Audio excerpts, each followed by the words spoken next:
Step inside Portsmouth Historical Society these days, and you'll find an odd mix of aliens, UFOs, and city history. Our mission is really to connect our past to our present and into the future even. And Betty and Barney is a perfect example of connecting all three of those lines. Executive Director Emma Stratton says their newest exhibit focuses on the lives of Portsmouth residents Betty and Barney Hill. They were made famous after saying they were abducted by aliens in the 1960s.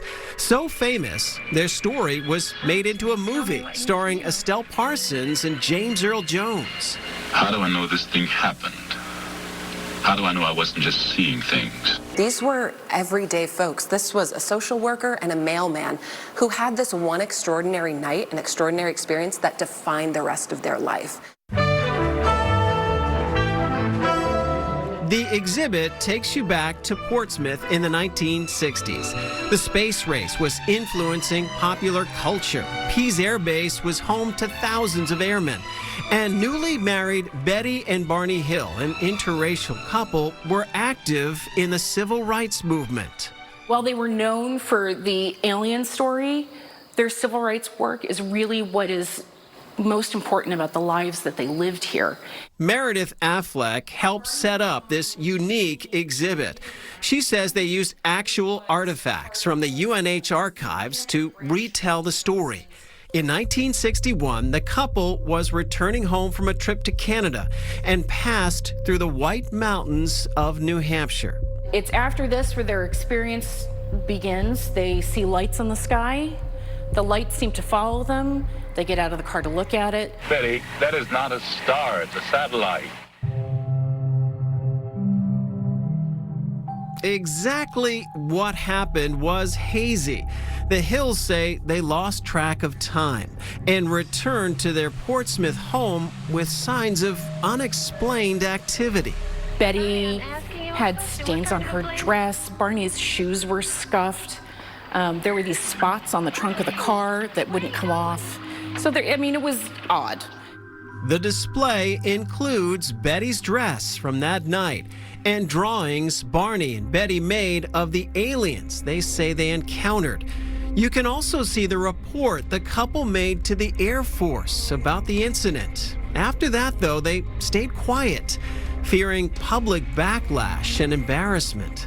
They did not go public. They very much were just looking for answers. And in fact, Betty came to this very building looking for answers because this was the public library at the time. And she took out a book called The Flying Saucer Conspiracy.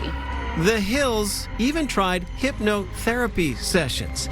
In the recordings, they describe what the beings look like and being subjected to experiments. This is kind of neat. Using these phones right here, you get to listen in on the hypnosis sessions that Betty and Barney Hill did back in the 1960s, describing what happened that night. They separated. They came up in two groups. And when they started to do that, I get real scared. In 1965, years later, the Hills' story was leaked and published in the newspapers. While the Hills became reluctant national celebrities, they also took charge of the narrative and helped publish a book and did interviews. We turned off onto a side road, and the people that he had seen on board the UFO were standing in the road directly in front of us. Despite their fame, their lives in Portsmouth went on. In fact, the Hills' work in civil rights earned them lifetime memberships in the NAACP and a trip to Washington.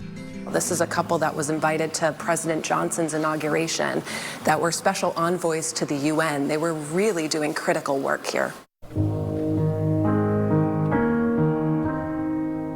Both Betty and Barney Hill have since passed away, but their legacy is still talked about here in the Port City. A lot of people still remember them. If they don't remember them specifically, they had an uncle, an aunt, a mom, a dad who Barney was their mailman or Betty was their social worker. You also find their influence on pop culture. If you've seen aliens in movies or read about them in books, they have a striking resemblance to what Betty and Barney first described more than 60 years ago. Their description of what the alien looked like really became the foundation of what we think of aliens looking like today. There's definitely a through point that you can make from Betty's drawing to the emoji that we have on our phone that's an alien head. As part of the exhibit, local artists were invited to display pieces inspired by the Hill story. An out-of-this-world story intertwined with a couple fighting for equality. The hope is visitors experience both. What we say is if you come for the aliens, we hope you'll stay for the history.